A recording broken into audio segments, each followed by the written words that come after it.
Hello student, स्वागत है आपका हमारे यूट्यूब चैनल अभी रॉय पीसीएम क्लासेस में। स्टूडेंट आज फिर नई वीडियो के साथ आज जो हम पढ़ने वाले हैं क्लास 12th की फिजिक्स और क्लास 12th की फिजिक्स विषय के अंतर्गत आज जो हम टॉपिक पढ़ने वाले हैं वो बहुत ही ज़बरदस्त टॉपिक है जो कि बोर्ड एग्जाम में 5 अंक का देखने के लिए मिलता है। इसलिए इस टॉपिक को अवश्य तैयार करें ताकि आपका बोर्ड एग्जाम में आया हुआ प्रश्न छूटे ना। ठीक है, बड़े बड़े अंक के जो प्रश्न होते हैं उनको ज़्यादा ध्यानपूर्वक से पढ़ना चाहिए और ज़्यादा रिवीजन करना चाहिए, क्योंकि बोर्ड एग्जाम में वही क्या करते हैं, बड़े बड़े अंक जब आते हैं तो बड़े-बड़े अंक से क्या होता है कि आपके जो अंक ज़्यादा बनेंगे, ठीक है नहीं? और आप ना जो पेपर होगा उसको कवर कर लोगे, ठीक है नहीं? तो ज़्यादा अंक वाले प्रश्नों को ज़्यादा देखना चाहिए, जो ज़्यादा अंक के आते हैं उनको। मतलब ये है कि ध्यान वहीं पर होना चाहिए जब हम वो टॉपिक पढ़ रहे हैं। चाहे आप 2 घंटे के लिए पढ़ो उस टॉपिक को, परंतु ध्यान आपका वहीं होना चाहिए, ठीक है नहीं? हम क्या पढ़ने वाले हैं? आज इस वीडियो में स्टूडेंट हम पढ़ने वाले हैं अनुगमन वेग तथा धारा में संबंध, यानी अपवहन वेग तथा धारा में संबंध। कुछ भी कहिए, या अनुगमन वेग कहिए या अपवहन वेग कहिए। तो अनुगमन वेग तथा धारा में संबंध क्या होता है उसको इस वीडियो के माध्यम से हम देखने वाले हैं। ये लेक्चर नंबर जो है आपका 46 है। कितना है? लेक्चर नंबर 46 में आज हम इसमें पढ़ने वाले हैं अनुगमन वेग तथा धारा में संबंध क्या होता है, फॉर्मूला क्या निकल के आता है, डेरिवेशन किस प्रकार से किया जाता है। बहुत ही आसान तरीका से इस डेरिवेशन को करेंगे, ठीक है स्टूडेंट? तो वीडियो को एक सेकंड के लिए भी इसकी मत कीजिए ताकि आपका ध्यान भटक सके, ठीक है नहीं? वीडियो को पूरा देखिए तभी आपको टॉपिक समझ में आएगा, ठीक है? तो चलते हैं, वीडियो को स्टार्ट करते हैं। और स्टूडेंट यदि आप हमारे चैनल पर नए हो तो चैनल को सब्सक्राइब कर लीजिए, बेल आइकन को प्रेस करके ऑल पे क्लिक कर दीजिए ताकि वीडियो में अपलोड कराता हूं उसकी नोटिफिकेशन आपको मिल सके, ठीक है स्टूडेंट? तो चलते हैं, वीडियो को स्टार्ट करते हैं स्टूडेंट। तो चलिए हम यहाँ पर स्टार्ट करते हैं। सबसे पहली बात आ रही है कि अनुगमन वेग तथा धारा में संबंध की बात यहाँ पर हम कर रहे हैं, ठीक है? तो अनुगमन वेग तथा धारा में संबंध। अनुगमन वेग क्या होता है स्टूडेंट? मैंने बताया था कि जैसे कोई भी एक चालक होता है, इस चालक को किसी बैटरी से जोड़ देते हैं तो बैटरी क्या करती है, चालक के अंदर जो मुक्त इलेक्ट्रॉन होती है उनको एक सूक्ष्म वेग दे पाती है। उस सूक्ष्म वेग को अनुगमन वेग कहा जाता है। क्या कहते हैं? अनुगमन वेग यानी ड्रिफ्ट वेलोसिटी कहा जाता है, ठीक है स्टूडेंट? क्या कहते हैं? उसे हम ड्रिफ्ट वेलोसिटी कहते हैं, ठीक है स्टूडेंट? और यहाँ पर धारा तो आप जानते ही हो क्या होती है। धारा का मतलब होता है प्रवाहित आवेश की संख्या, यानी एक सेकंड में प्रवाहित आवेश किसी चालक से, उसे धारा कहते हैं। परंतु यहाँ पर हमें इन दोनों में संबंध देखना है, अनुगमन वेग और धारा में संबंध। तो मैं आपको बता दूं हम किस फॉर्मूला की बात करेंगे। देखिए मुझे तो पता है I बराबर होता है फॉर्मूला NEAVD, ठीक है नहीं? NEAVD, इस फॉर्मूले की हम यहाँ पर बात करने वाले हैं। NEAVD, इस फॉर्मूला को हम यहाँ पर प्रूव करने वाले हैं, ठीक है? डेरिवेशन करने वाले हैं। तो चलिए स्टार्ट करते हैं। सबसे पहले आपको क्या करना होगा, यहाँ पर देखिए क्या इसका प्रायोगिक व्यवस्था क्या होती है, यानी देखेंगे इसका चित्र किस प्रकार से बनाएंगे वो यहाँ पर देखना है। तो जैसा कि हमने पढ़ लिया कि एक चालक हम यहाँ पर लेते हैं, एक हम यहाँ पर क्या लेते हैं, चालक लेते हैं। चलिए मैं इसको यहाँ पर बनाता हूँ साइड से। एक हम यहाँ पर चालक लिया है,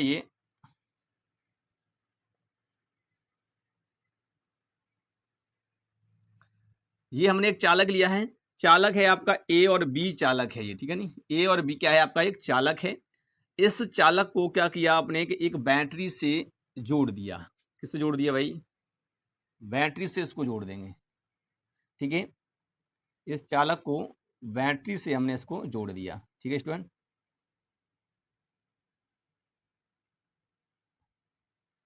हमने इस चालक को एक बैटरी से जोड़ दिया है, आप देख सकते हैं।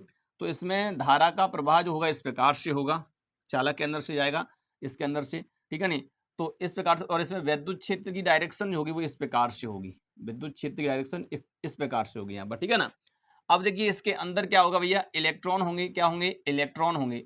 और इलेक्ट्रॉन जो हैं इसके अंदर अनुगमन वेग v से क्या करेंगे, यहाँ पर गमन करेंगे, यानी गति करेंगे इसके अंदर जो इलेक्ट्रॉन है आपके इसके अंदर, ठीक है नहीं? चालक के अंदर हमने एक चालक लिया है।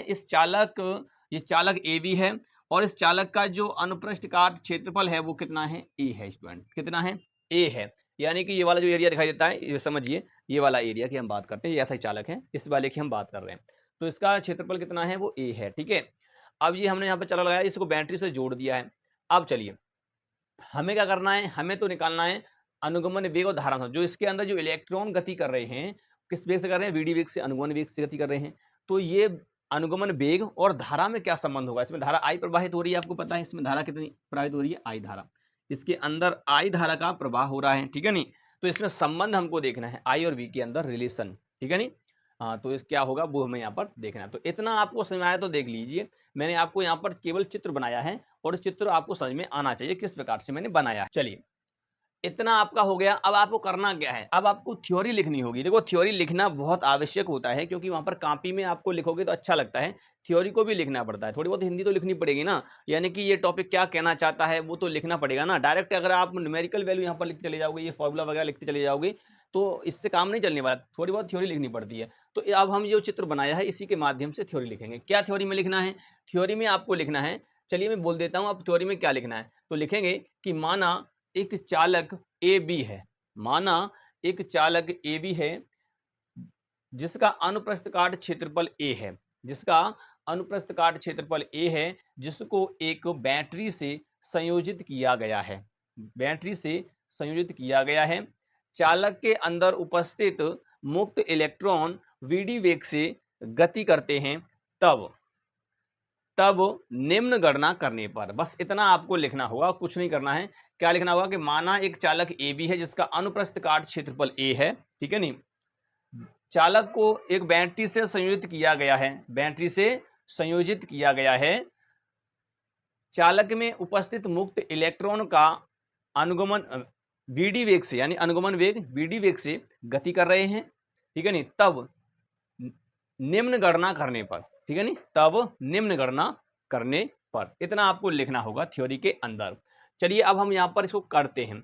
तो आपको क्या करना होगा, देखिए अब आप कहोगे कि वीडी कहां से आ गया, तो इससे पहले वाला लेक्चर देखना बहुत आवश्यक है, क्योंकि मैंने वहां पर अनुगमन वेग के बारे में बताया है। चालक के अंदर इलेक्ट्रॉन जो गति करते हैं वो अनुगमन वेग से करते हैं।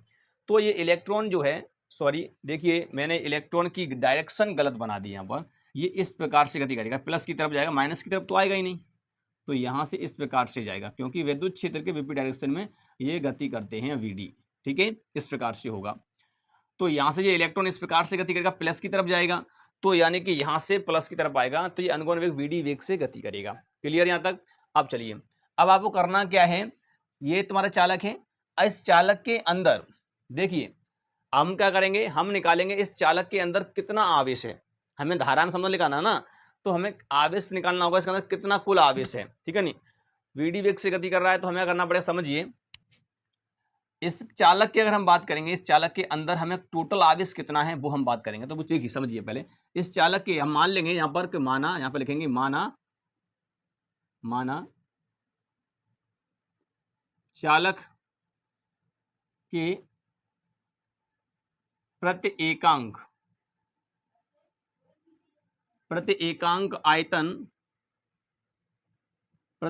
आयतन में उपस्थित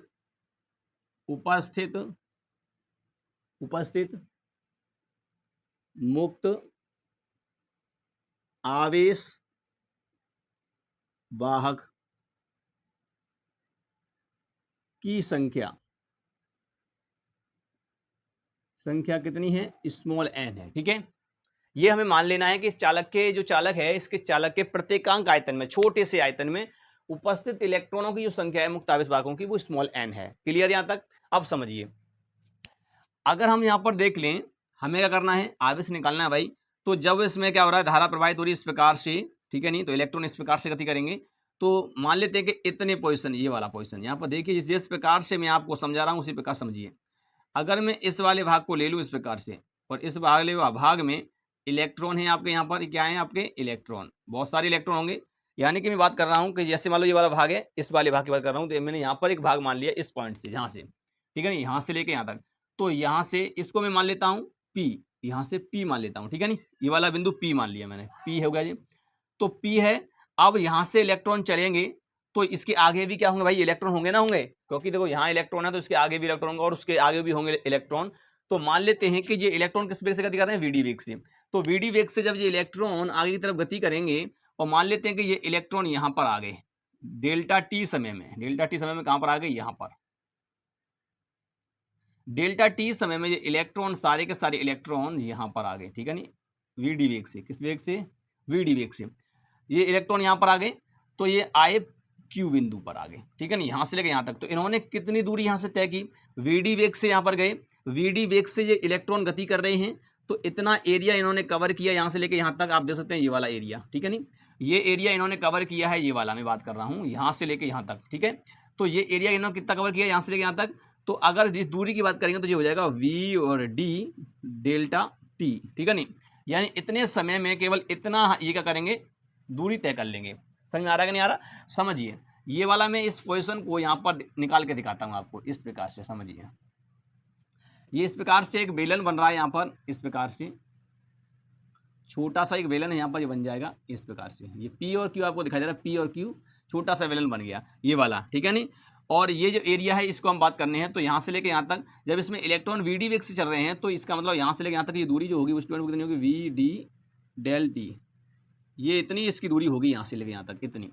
तो इसका अनुप्रस्थ काट क्षेत्रफल तो A है और लंबाई आपको जी मिलेगी, तो ये बेलन की तरह हो गया ना, हो गया।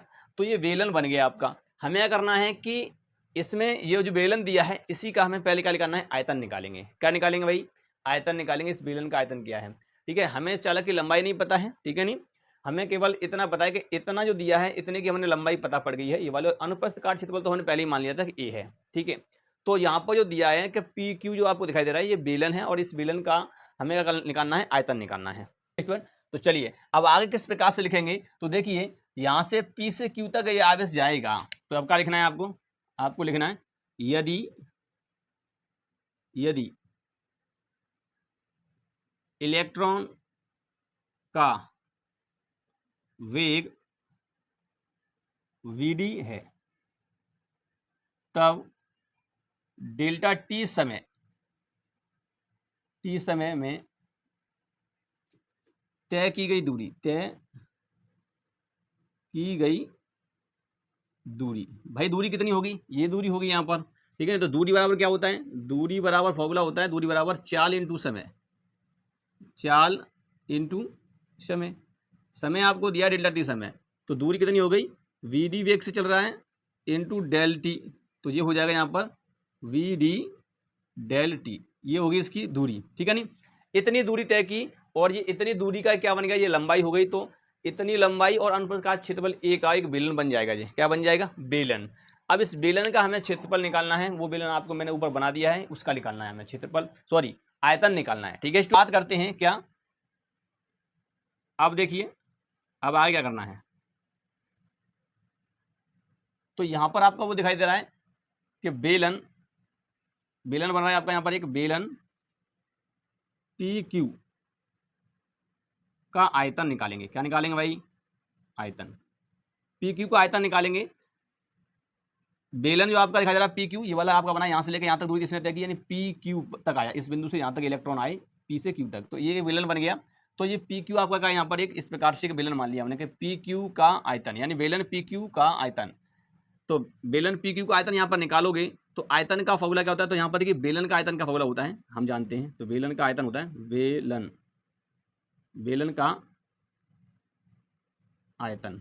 बेलन का आयतन जो होता है वो होता है आपका पाई आर स्क्वायर एच, ये बेलन का आयतन का फॉर्मूला होता है, ठीक है स्टूडेंट। बेलन का आयतन होता है पाई आर स्क्वायर एच होता है। तो यहाँ पर देखिए क्या हो जाएगा, अगर हम पी क्यू का आयतन चाहिए, पी क्यू का आयतन, जब पी क्यू का आयतन निकालेंगे यानी बेलन पी क्यू का निकालेंगे तो यहाँ पर कैसे निकल के आएगा, पाई तो रहेगा यहाँ पर, पाई आर स्क्वायर रहेगा, आर स्क्वायर, ठीक है नहीं। और एच की जगह पर क्या आएगा आपका, Vd डेल टी, क्योंकि इसकी लंबाई दूरी यही तो है ना, तो यहाँ पर आएगा Vd डेल टी। क्लियर। अब देखिए ये आपको दिखाई दे रहा है ये क्या होता है आपका पाई आर स्क्वायर क्षेत्रफल होता है। अब क्षेत्रफल कौन सा है, ये वाला एरिया, ठीक है नहीं, ए वाला अनुप्रस्थ काट वाला क्षेत्रफल वाला, ये वाला ए माना जाएगा इसको। तो यहाँ पर ये कितना हो जाएगा, ये हो जाएगा ए Vd डेल टी, ठीक है। तो ये आय का आयतन निकल के आया है, इस बेलन का आयतन निकल के आया है, ठीक है। इस बेलन का क्या निकल आया, आयतन। और आपको पता है मैंने पहले ही बता दिया था कि माना चालक के प्रत्येकांक आयतन में उपस्थित मुक्त आवेश वाहक संख्या इतनी है। तो अब हमें अगर ना इतना आयतन निकाला तो इतने आयतन में उपस्थित मुक्त आवेश वाहक, ठीक है। तो यहाँ पर लिखेंगे sorry A V D del T आयतन में मुक्त आवेश वाहक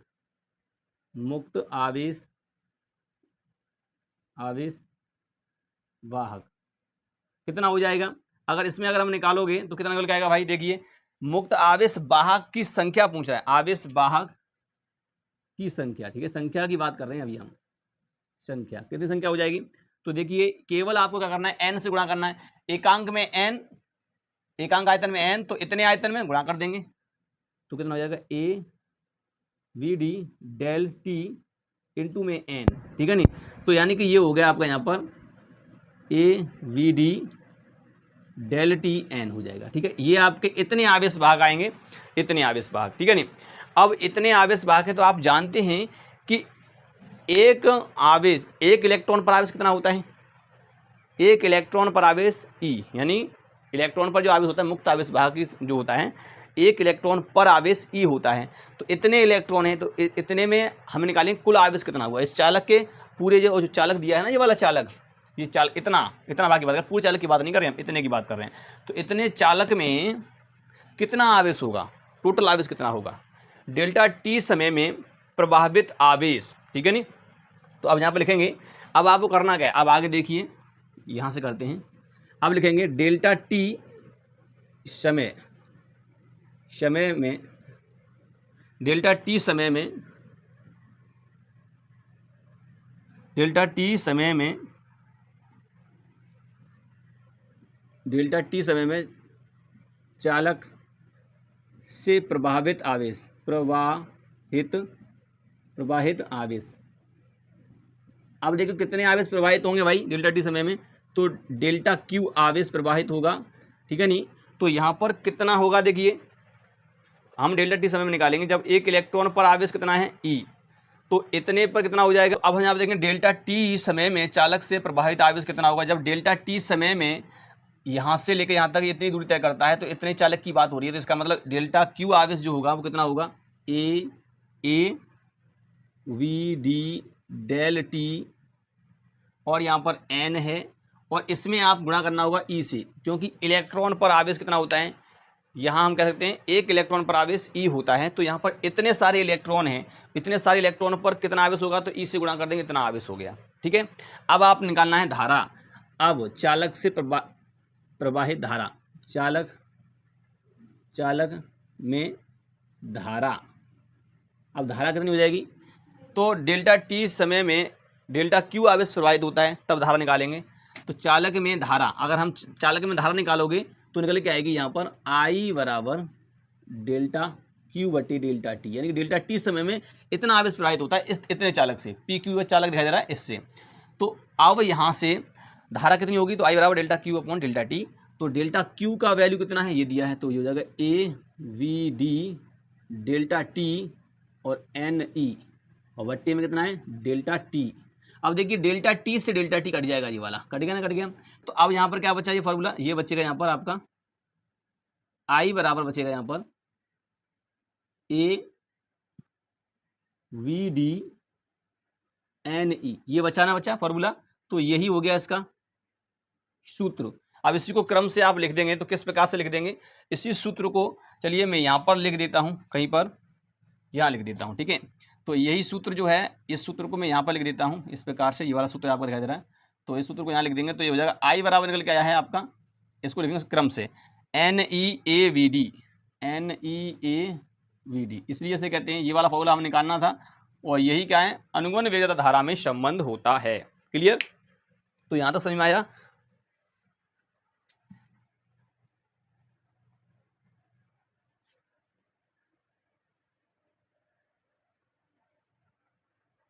चलिए स्टूडेंट, अब आपको क्लियर दिखाई दे रहा होगा, यहाँ पर जो दिखाई नहीं दे रहा वो भी दिखाई दे रहा होगा, और ये वाला आई बराबर N E A V D बचेगा, क्योंकि यहाँ पर डेल्टा टी से कट गया, तो ये बचा यहाँ पर, तो A V D N E बचा, तो एन ई यानी इस क्रम से लिख देंगे, N E A V D हम इस प्रकार से बोल देंगे।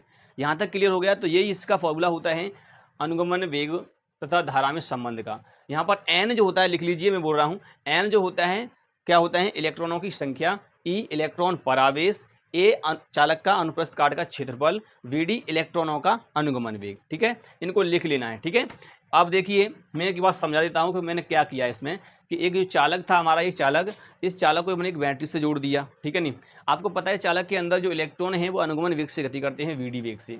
ठीक है, अब देखिए हमें क्या करना है, हमें तो निकालना है अनुगमन वेग धारा में संबंध निकालना है। तो देखिए क्या करना पड़ेगा, इस मान लेते हैं कि इस चालक के अंदर, यानी इस चालक के प्रत्येकांक आयतन में जो मुक्त आवेश भाग है वो कितना है, स्मॉल n है, ठीक है नहीं, मुक्त मतलब छोटे से आयतन में, छोटे से एकांक आयतन में कितने n, ठीक है। तो अब हमें क्या करना होगा, हमें यहाँ पर निकालना होगा कुल आवेश निकालना होगा, इसके अंदर कितना आवेश है, ठीक है नहीं। तो वो आवेश हम यहाँ पर निकाल लेंगे और तभी तो धारा निकल के आएगी, ठीक है नहीं। आई बराबर फॉर्मूला का तो आई बराबर क्यू अपॉन टी होता है ना, तो आवेश निकालना है और कितने समय में निकालना है, ठीक है नहीं। तो हमें करना होगा यहाँ पर वीडी वेग से गति करता है। तो अब देखिए यहाँ पर जो इलेक्ट्रॉन, यहाँ के इलेक्ट्रॉन जो हैं, यहाँ के इलेक्ट्रॉन जब आगे बढ़ेंगे, यहाँ से मान लेते हैं पी बिंदु से क्यू बिंदु तक आए, तो यहाँ के इलेक्ट्रॉन सारे के सारे इलेक्ट्रॉन जाएंगे, तो यहाँ के इलेक्ट्रॉन जो हैं, यहाँ पर जो इलेक्ट्रॉन होंगे वो आगे चले जाएंगे, यहाँ आ जाएंगे, और ये वाले इलेक्ट्रॉन यहाँ आ गए, ठीक है नहीं। तो इतनी इन्होंने दूरी तय कर ली, वेग आपका दिया है, तो डेल्टा टी समय में यहाँ पर अगर हम बात करेंगे, यदि इलेक्ट्रॉन का वेग वीडी है तब डेल्टा टी समय में तय की गई दूरी, तो डेल्टा टी समय में तय की गई दूरी यहाँ पर अगर हम निकालेंगे तो कितना हो जाएगा, वो हो जाएगा दूरी बराबर चाल इंटू समय, तो वीडी इंटू डेल्टा टी, यानी कि चाल इंटू समय चाल दिया वीडी और इंटू समय दिया डेल्टा टी, गुणा कर देंगे वीडी और डेल टी हो जाएगा, ठीक है। डेल टी क्या है, एक सूक्ष्म मतलब समय है, छोटा समय, ठीक है, क्लियर। तो ये दूरी निकल आई। अब ये देखिए ये आपकी दूरी हो गई, अनुप्रस्थ काट क्षेत्रफल तो ए है ही है, तो ये एक बेलन बन गया ना, पी क्यू वाला, देखिए ये पी क्यू वाला हिस्सा, ये एक बेलन बन गया यहाँ पर, ये क्षेत्रफल हो गया इसका और ये लंबाई हो गई। तो अब हम यहाँ बेलन का आयतन निकालेंगे और इस आयतन में कुल संख्या निकालेंगे किसकी, मुक्त आवेश भाग की। तो बेलन पी क्यू का आयतन निकालेंगे हम यहाँ पर। तो बेलन का आयतन क्या होता है, पाई आर स्क्वायर एच होता है, ठीक है, क्या होता है, पाई आर स्क्वायर एच, ठीक है, शायद आपको दिखाई दे रहा होगा यहाँ पर एच है ये वाला, ठीक है नहीं, पाई आर स्क्वायर एच। अब देखिए अब आपको करना क्या है, हमें तो निकालना है बेलन पी क्यू का आयतन, तो पी क्यू का आयतन, पी क्यू का आयतन किस प्रकार से निकलेगा, एच क्या है भैया, इसमें देखो ये हाइट होती है, तो ये क्षेत्रफल, तो हाइट तो दी नहीं है, ये क्या है आपकी दूरी दी है, तो इसी दूरी को यहाँ पर ले लेंगे एच की जगह पर। तो ये हमने यहाँ पर ले लिया V D A del T, ठीक है नहीं।